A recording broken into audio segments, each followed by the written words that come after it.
Hello to all. இப்போ நம்ம வந்து எதை பற்றின வீடியோ பார்க்க போகிறோம் அப்படின்னா, எஸ்சியூ டெலகிராம் நோட்டீஸ் போர்டில் உள்ள அப்டேட் பற்றி தான் பார்க்க போகிறோம். அதில் வந்து எதை பற்றின அப்டேட்டு அப்படின்னா, ரீஃபண்ட் கொடுத்தவங்களுக்கான அப்டேட் தான் அது. ஆல்ரெடி 2 டேஸ் முன்னாடி இன்ஃபார்ம் பண்ணியிருந்தாங்க. டெலகிராமில் வந்து அப்டேட்டில் இருங்க, நாங்கள் ரீஃபண்ட் கொடுத்ததுக்கான நெக்ஸ்ட் ப்ராசஸ் என்ன அப்படின்னு உங்களுக்கு இன்ஃபார்ம் பண்ணுவோம் அப்படின்னு சொல்லியிருந்தாங்க.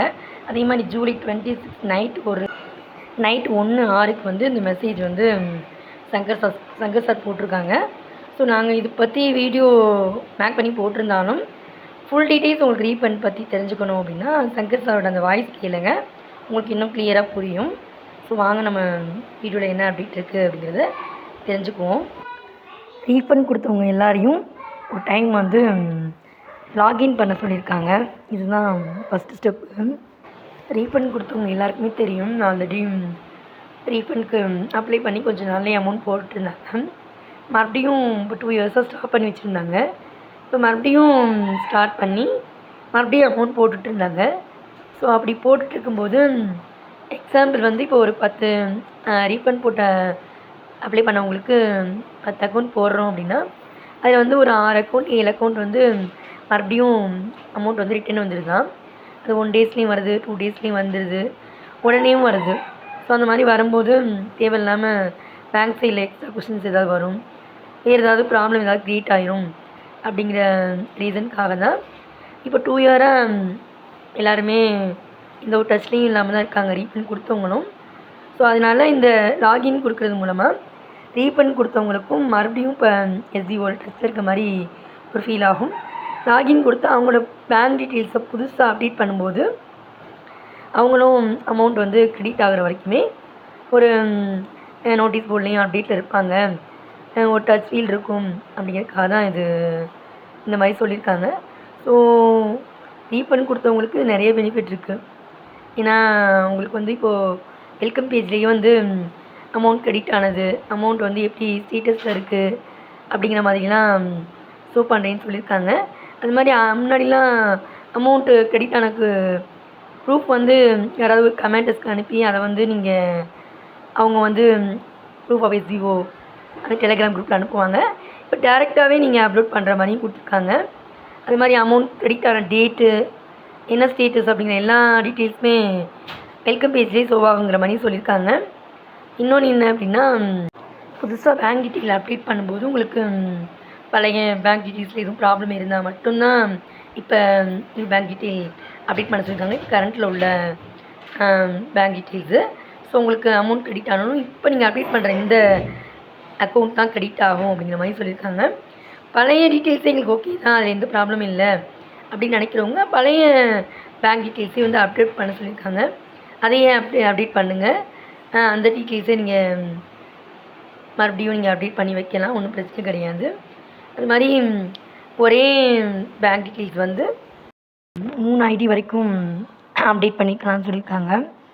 அதாவது ஒரு சில பேர் வந்து தெரிஞ்சவங்களா இருப்பாங்க, அப்புறம் அப்பா அம்மா பையன் அந்த மாதிரி ரிலேட்டிவ்ஸ்லேயே கூட 3 ஐடி வரைக்கும் போட்டிருப்பாங்க, ஒரே ஃபேமிலிக்குள்ள கூட போட்டிருப்பாங்க.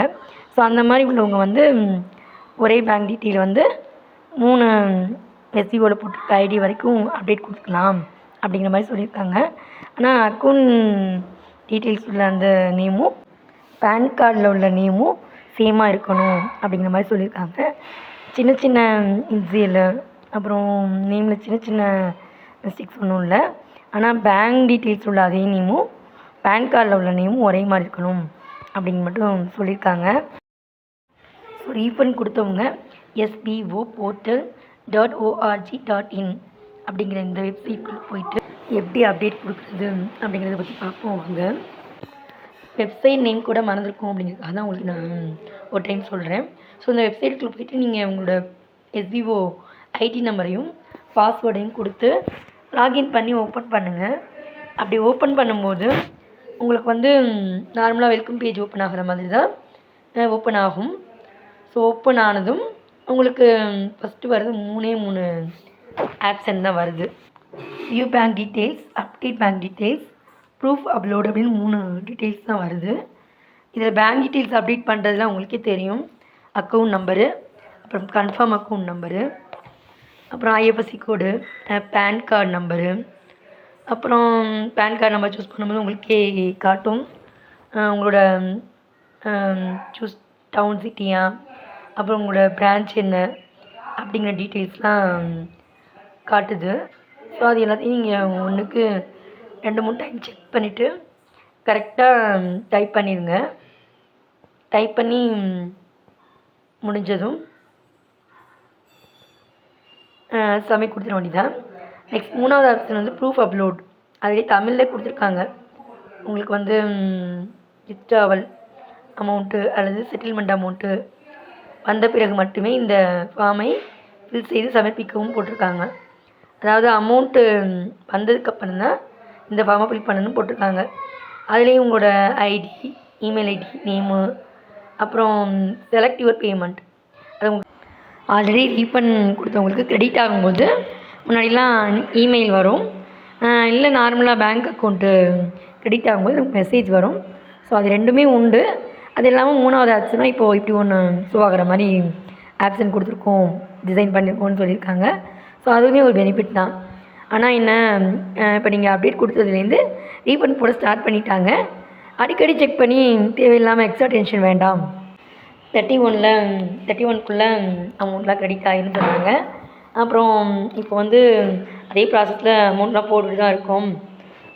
எப்போ கிரெடிட் ஆகுதோ அப்போ கண்டிப்பாக ஆகும். கிரெடிட் ஆகும்போது நமக்கு இந்த 3 மெத்தடில் நமக்கு வந்து மெசேஜ் கிடைக்கும். ஸோ அதை வச்சு நீங்கள் தெரிஞ்சுக்கலாம். அது மாதிரி இந்த பேங்க் டீட்டெயில்ஸ் அப்டேட் பண்ணுறது, லாகின் பண்ணுறது, இந்த ஆப்ஷன் வந்து எவ்வளோ நாளைக்கு ஏதாவது டைமிங் கொடுத்துருக்காங்களா அப்படின்னா இல்லை. அந்த ஆப்ஷன் எப்போவுமே ஷோ ஆகிட்டு தான் இருக்கும். ஸோ நீங்கள் சூஸ் பண்ணி எப்போ வேணாலும் அப்டேட் கொடுக்கலாம் அப்படிங்கிற மாதிரி தான் சொல்லியிருக்காங்க. அமௌண்ட் கிரெடிட் ஆச்சுன்னா எப்போ வேணாலும் உங்களுக்கு அந்த 3 மெத்தடில் வந்து கண்டிப்பாக நோட்டிஃபிகேஷன் கிடைக்கும் அப்படின்னு சொல்லியிருக்காங்க. எப்போ அமௌண்ட் கிரெடிட் ஆகும் அப்படிங்கிறதுக்கு ஸ்பெஷலாக எந்த டேட்டும் சொல்லலை. ஆல்ரெடி சொன்ன மாதிரி ஜூலை 31 இல்லை ஆகஸ்ட் 30 வரைக்கும் கூட ஆகலாம். அதுக்கு மேலேயா இல்லை அதுக்கு முந்தினதா அப்படிங்கிறது நம்ம செக் பண்ணி பார்க்கும்போது உங்களுக்கு தெரியும். எல்லா டீட்டெயில்ஸும் சொல்லிட்டு தான் நினைக்கிறேன். நான் மெயினாக ஒரு டீட்டெயில்ஸ் என்ன அப்படின்னா, லாகின் பண்ணும்போது உங்களோட எஸ்பிஓ ஐடி அண்ட் பாஸ்வேர்டு 2ம் போட்டு தான் நம்ம ஓப்பன் பண்ணுவோம். ஆனால் இவ்வளோ நாள் டிஸ்டன்ஸில் ஒரு சில பேருக்கு வந்து எஸ்பிஓ ஐடியை மறந்து போயிருக்கும். அந்த மாதிரி உள்ளவங்களுக்கு ஒன்றும் பிரச்சனை இல்லை, பயப்பட வேண்டாம். அவங்க வந்து எஸ்பிஓ ஐடியை வந்து ஓப்பன் பண்ணும்போது என்ன ஃபோன் நம்பர் கொடுத்தாங்களோ அந்த ஃபோன் நம்பரும் பாஸ்வேர்டும் கொடுத்தாவே உங்களுக்கு வந்து லாக்இன் ஆகின்னு சொல்லியிருக்காங்க. ஸோ அதுபடி ட்ரை பண்ணுங்கள். அப்புறம் வந்து பாஸ்வேர்டு மறந்து போயிட்டீங்க அப்படின்னா உங்கள் ரீசெட் கொடுத்துக்கோங்க, ரீசெட் பாஸ்வேர்டு கொடுத்துக்கோங்க. ரீசெட் பாஸ்வேர்டு கொடுத்தோம் அப்படின்னா நமக்கு வந்து ஆட்டோமேட்டிக்காக நமக்கு வந்து இமெயில் ஐடிக்கு தான் போகும். இமெயில் ஐடி நார்மலாக இருந்துச்சு அப்படின்னா பாஸ்வேர்டு உங்களுக்கு வந்து கிடச்சிரும். பாஸ்வேர்டு கொடுத்து நீங்கள் வந்து லாகின் பண்ணலாம். இமெயில் ஐடியும் உங்களுக்கு ப்ராப்ளமாக இருக்குது அப்படிங்கிறவங்களுக்கு வந்து ஒரு 10 டேஸ் வெயிட் பண்ண சொல்லியிருக்காங்க. ஸோ 10 டேஸ் வெயிட் பண்ணி அதுக்கான அப்டேட் வந்ததும் நீங்கள் வந்து என்ன செய்கிறது அப்படின்னு உங்களுக்கு சொல்லுவாங்க. அது வரைக்கும் வெயிட் பண்ணுங்கள். நோட்டீஸ் போர்டு அப்டேட்டில் இருங்க. நாங்களும் எங்களுக்கான அப்டேட் கிடச்சிது அப்படின்னா ஒரு வீடியோ மேக் பண்ணி போடுறோம். அது வரைக்கும் இந்த லாகின் பண்ணி அப்டேட் கொடுக்குற ஆப்ஷன் போயிடுமோ அப்படின்லாம் நினைக்காதீங்க. ஏன்னா அந்த அப்டேட் கொடுக்க வேண்டிய இந்த ரீஃபண்ட் கொடுக்குறவங்களுக்கு அப்டேட் கொடுக்க வேண்டிய இந்த ஆப்ஷன் வந்து கொஞ்சம் நாளைக்கு இந்த ஆப்ஷன் வந்து கொஞ்சம் நாளைக்கு ஷோ ஆகிட்டு தான் இருக்கும். ஏன்னா இமெயில் ஐடியில் ப்ராப்ளம் உள்ளவங்களுக்குலாம் கொஞ்சம் டைம் ஆகும்னு சொல்லியிருக்காங்க. ஸோ இமெயில் ஐடி சேஞ்ச் பண்ணுறவங்களுக்குலாம் ஒரு தெளிவான சொல்யூஷன் சொல்கிற வரைக்கும் இந்த ஆப்ஷன் வந்து ஓப்பனில் தான் இருக்கும். ஸோ அதனால் எப்போ வேணாலும் நீங்கள் ஓப்பன் பண்ணி நீங்கள் வந்து பேங்க் டீட்டெயில் அப்டேட் கொடுக்கலாம்.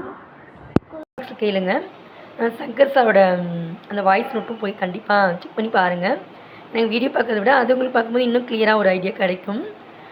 அது மாதிரி வேறு என்ன டீட்டெயில்ஸ் மிஸ் பண்ணணும்னு எனக்கு தெரியல. அதுலேயும் எல்லாமே அப்டேட் கொடுத்துருவாங்கன்னு நினைக்கிறேன். உங்களுக்கு இந்த வீடியோ பயனுள்ளதாக இருந்தது அப்படின்னா லைக் பண்ணுங்கள். உங்களை மாதிரி ரீஃபண்ட் கொடுத்தவங்க யார் இருந்தாங்க அப்படின்னா அவங்களுக்கும் இந்த வீடியோவை ஷேர் பண்ணுங்கள். சப்ஸ்கிரைப் பண்ணி சப்போர்ட் பண்ணுங்கள். Thanks to all.